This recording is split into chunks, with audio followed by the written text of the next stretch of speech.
एक और वीडियो हम अपडेट करने जा रहे हैं। आज है 12 अगस्त 2024, 12 अगस्त 2024 और आज भी काफ़ी सारे सिक्के लेके हमारे एक मेंबर है एमपी से जो आए हुए हैं, मध्य प्रदेश से, इरफान नाम है इनका, खंडवा से आए हुए हैं। ठीक है, तो वहाँ से ये काफ़ी टाइम से काफ़ी लोगों का कलेक्शन इन्होंने जमा किया है और ये चाह रहे थे कि एक बार वो कलेक्शन ला के मेरे ऑफिस पे दिखा दें। तो फ़ोटो जब इन्होंने भेजी थी तो मैंने इनको कहा था कि भाई इसमें से जो बिकने लायक होंगे वो मैं ले लूँगा, जो चीज़ें नहीं समझ में आएगी वो रिटर्न हो जाएगी। तो अभी देखिए इतने सारे सिक्कों में से कुछ सिक्के मैंने यहाँ पे लिए हैं, कुछ कंडीशन की वजह से लिए हैं, कुछ मिंट के हिसाब से लिए हैं, कुछ रेयर है इस वजह से लिए हैं। तो स्कार कैटेगरी के भी हैं, इसमें 2-4 रेयर भी है और कुछ यूएनसी होने की वजह से सिक्के मैंने इसमें से बाई किए हैं। ठीक है, तो बहुत सारे सिक्के हैं, थोड़ा बहुत बात भी करेंगे इनसे। इरफान नाम है इनका, जानेंगे ये कब से कलेक्शन कर रहे हैं वगैरह वगैरह। थोड़ा आगे आ जाइए। ठीक है, तो बहुत बहुत आपका यहाँ पे हमारे ऑर्बिट के ऑफिस पे स्वागत है इरफान भाई। जी भाईजान। ठीक है, अब ये बताइए कि ये कलेक्शन जो आप स्टार्ट कर रहे हैं, जैसे आपके फादर तो आके जा चुके हैं मेरे पास, ठीक है, अभी ये आपने कलेक्शन किया है, कितने टाइम में इतना सब जमा किया? मैं सब 1 साल से कर रहा हूँ सब। 1 साल से कर। जी। तो इसमें नॉलेज कैसे मिली आपको, कहाँ से सीखा आपने? आपकी किताब के माध्यम से, आपका यूट्यूब पर सदस्य बने हुए हैं, जी, इस वजह से मेंबरशिप ली है आप? मेंबरशिप भी आपसे। जी। तो ये जो आप वीडियो वगैरह जो देखते हैं, जी, पूरी प्रॉपर उसमें आपको नॉलेज हमारे थ्रू मिल पाती है कि नहीं? नहीं मिल पाती, क्योंकि आप जो समझाने का तरीका आपका बहुत बेस्ट तरीका है, फटाफट इंसान को समझ में आ जाता है। तो अब जैसे ये जो सिक्के हैं, ये आप बता रहे थे कि बहुत से लोगों ने आपको दिए हैं कि वो सेल हो जाए, लेकिन बहुत सारे मैं नहीं ले रहा हूँ, तो उसके कुछ रीज़न्स मैंने आप लोगों को समझाए। ठीक है, जैसे वो रीज़न एक ये है कि बहुत सारे तो कॉमन है, चलो उसको तो हटा दिया अपन ने, लेकिन बहुत से स्कार श्रेणी के भी जो मैं नहीं लिया, उसकी वजह यह है कि वो कंडीशन वाइज अभी डिमांड में नहीं है। समझ रहे ये बात आप? समझ रहे हैं। ठीक है, समझ रहे हैं। अब जैसे कुछ कॉमन टाइप के भी है, मतलब कि वो यूएनसी होने की वजह से मैंने लिया है। अब बताना चाहूँगा मैं यहाँ वीडियो में, जैसे आप ये देख सकते हैं 2 रुपीज़ का 1990 का ये सिक्का है। ये सिर्फ यूएनसी होने की वजह से मैंने बाय किया है। ये हालांकि हैदराबाद मिंट में वेरी स्कार श्रेणी का होता है और इस कंडीशन में इसको मैं बाय करता हूँ, ऑलमोस्ट यूएनसी या यूएनसी कंडीशन में। ठीक है, फ़िलहाल लेकिन इनसे मैंने ये ले लिया, भले ही ये 1990 का मुंबई मिंट का है, लेकिन कंडीशन इसकी मुझे काफ़ी अच्छी लगी। टॉप कंडीशन में ये कॉइन है, ऐसे 8-10 कॉइन थे जो मैंने इनसे लिए हैं। तो देखिए कंडीशन का बड़ा रोल होता है, जो आम लोग हैं उनको समझाना चाहूँगा। अभी बहुत सारे सिक्के आप लोगों के पास होंगे, आप इनके आसपास रहते होंगे, जो आप इनको शायद लेके जाके दे रहे होंगे। अभी जैसे ये देख सकते हैं आप, स्कार श्रेणी के सिक्के हैं। ठीक है, इसमें काफ़ी सारे स्कार श्रेणी के सिक्के हैं जिनकी डिमांड आज नहीं है, लेकिन आने वाले टाइम में काफ़ी होगी। ठीक है, तो कंडीशन का रोल है, कंडीशन के हिसाब से कलेक्ट करके अगर आप अभी के टाइम में सेल आउट करना चाहते हैं तो ये ध्यान रखना है कि कौन से सिक्के की डिमांड किस कंडीशन में है। ठीक है, मिंट के हिसाब से आप कलेक्ट कीजिए ज़रूर, लेकिन ये बात का भी ख्याल कीजिए कि भाई किस कंडीशन में ये सिक्के बिक सकते हैं। और दूसरी बात, कॉइन्स को क्लीन नहीं करना। इसमें से बहुत सारे कॉइन मुझे क्लीन वाले लगे हैं, लेकिन ये केमिकल से क्लीन किए हुए नहीं है, नॉर्मली इन्होंने क्लीन किया है। फिर भी मैं यही कहूँगा कि इनको साफ़ नहीं करना है, जिस कंडीशन में भी है कॉइन उसी कंडीशन में आप कलेक्ट करें।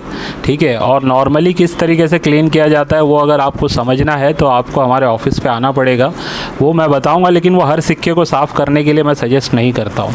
ठीक है, अभी इसमें कुछ 5 रुपीज़ के रेडेड एज वाले और प्लेन एज वाले सिक्के भी इन्होंने लाए थे। ये बहुत सारे सिक्के थे, उसमें से सिक्के मैंने निकाले हैं जो कुछ प्लेन एज और रेडेड एज वाले हैं। अब ये होता क्या है मैं थोड़ा सा एक्सप्लेन करना चाहूँगा। ये देखिए आप, ये जो देख रहे हैं इसको कहते हैं रेडेड एज। ठीक है, यानी जो लाइन वाली जो एज होती है, इस एज को रेडेड एज कहा जाता है। ठीक है, इसमें आपको प्लेन एज भी देखने मिले, कुछ प्लेन एज भी होता है। हालांकि ये भी देखिए रेडेड ही है, प्लेन नहीं है।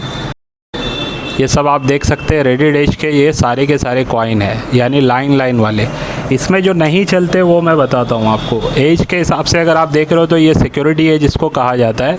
ठीक है, इस एज के एज वैरायटी में नहीं चलेंगे क्योंकि ये कॉमन एज होती है। दूसरी बात जो नहीं चलेंगे वो बताता हूँ, सिक्योरिटी रेडेड एज के साथ प्लेन एज अगर आपको साथ में मिक्स नज़र आ रहा है तो वो भी नहीं चलेगा। 100% सिक्योरिटी रेडेड होगा तो ही चलेगा, या 100% प्लेन एज होगा तो ही चलेगा। ऐसे मिक्स एज में अगर आप कलेक्ट करोगे ये सोच के कि ये रेडिड है या प्लेन है तो नहीं बिकेगा ये, ठीक है। पूरा का पूरा रेडिड होना चाहिए। इसमें देखिए आप सिक्योरिटी एज भी देख रहे हैं और रेडिड एज भी देख रहे हैं, तो ये मिक्स है, मिक्स वाला नहीं चलता है। पूरा रेडिड होगा, कंप्लीट रेडिड जिसको कहते हैं, जैसे ये वाला मैंने अभी निकाला है, ये कंप्लीट रेडिड एज है, तो इसकी कुछ ना कुछ वैल्यू है, बहुत हाई वैल्यू नहीं होती है। ये स्मारक सिक्कों में अगर होगा तो वैल्यूएशन अच्छी बढ़ जाती है, लेकिन जो डेफिनेटिव सीरीज़ के कॉइन है इसमें अगर यूएनसी कंडीशन में ये कॉइन हो, जैसे ये 1992 का है, हैदराबाद मिंट का है, अगर ये रेडिड एज में यूएनसी कंडीशन का होता तो 200 मैक्सिमम इसकी प्राइस होती। इस कंडीशन में 50 से 100 रुपये के बीच में इसकी कॉइन की वैल्यूएशन है ये, ठीक है। वो भी वजह ये है कि ये रेडिड एज का कॉइन है, ठीक है। तो इस वजह से मैंने ये अलग करके निकाले हैं और आप लोगों को समझाया है।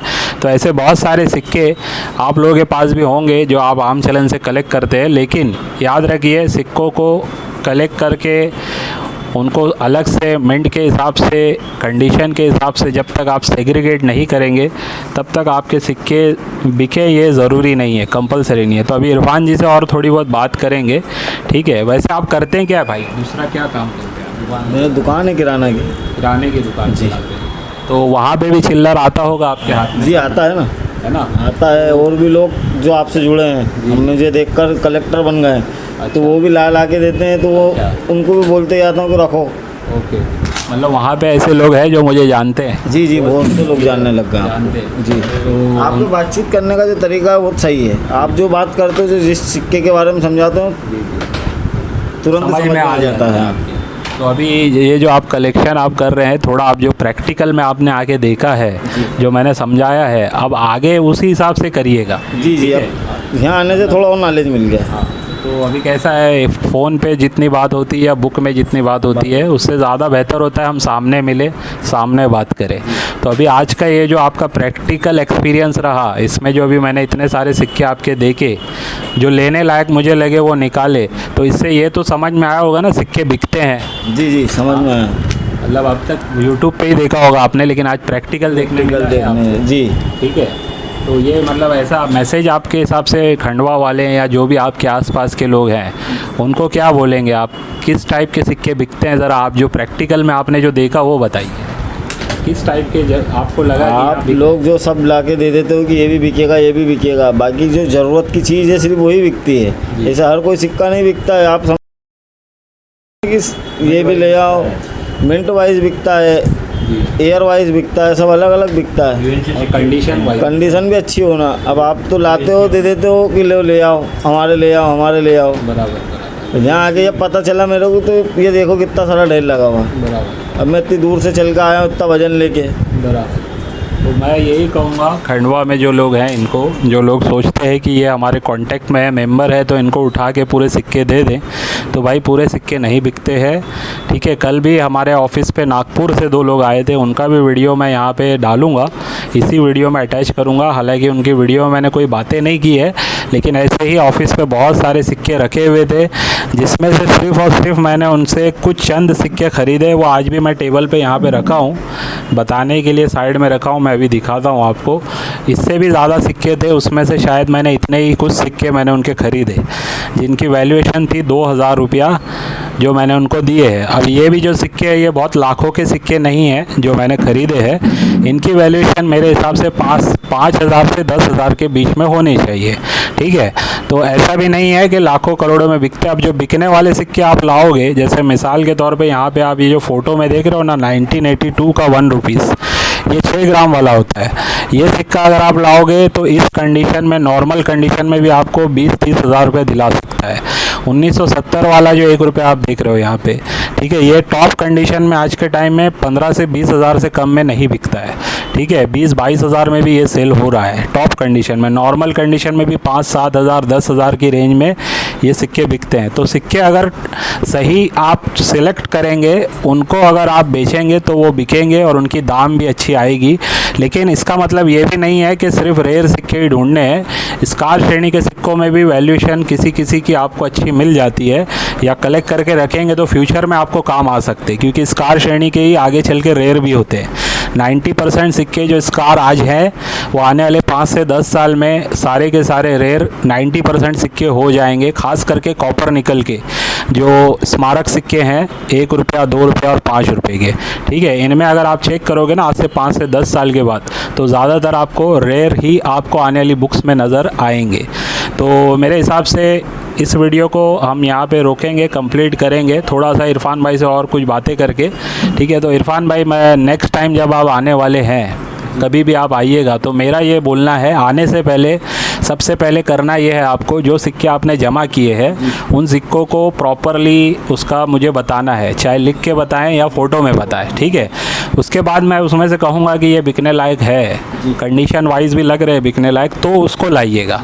ठीक है, तो समझ गया ना, क्योंकि यहाँ आने के बाद पता चला कि कौन सा बिकता है कौन सा नहीं, इतना तो नॉलेज हो गया है। समझ गए ना आप? हाँ, अब नेक्स्ट टाइम ऐसे ही करिए। अब नेक्स्ट टाइम जब आना रहेगा ना तो पूरा कंफर्म करके ही आना पड़ेगा, क्योंकि इतनी दूर अपन क्या है, आप इतना सारा आप किसी का लाओगे आपको ही तकलीफ़ होगी। हाँ, आने वाले टाइम में मैं शायद किलो पे भी चालू करने वाला हूँ और पीस पे भी शायद 5 रुपये 10 रुपये के हिसाब से नग पे जो बोलते हैं ना, वो भी शायद हम लोग चालू करने वाले हैं।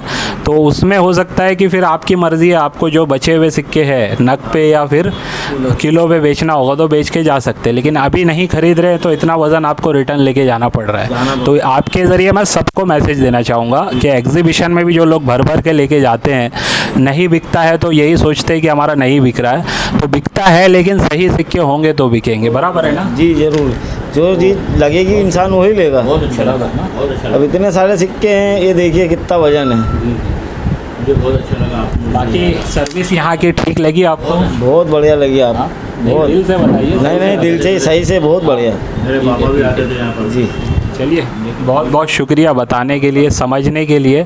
और लोगों को मैं यही कहूँगा जो खंडवा एमपी में हमारे लोग हैं या जहाँ से भी हमारे लोग देखते हैं, उनको यही मैसेज कहूँगा, सीखना बहुत ज़रूरी है।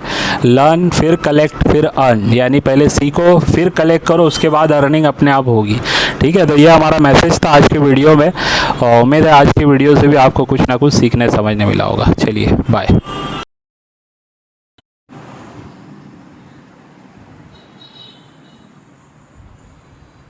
भैया पीस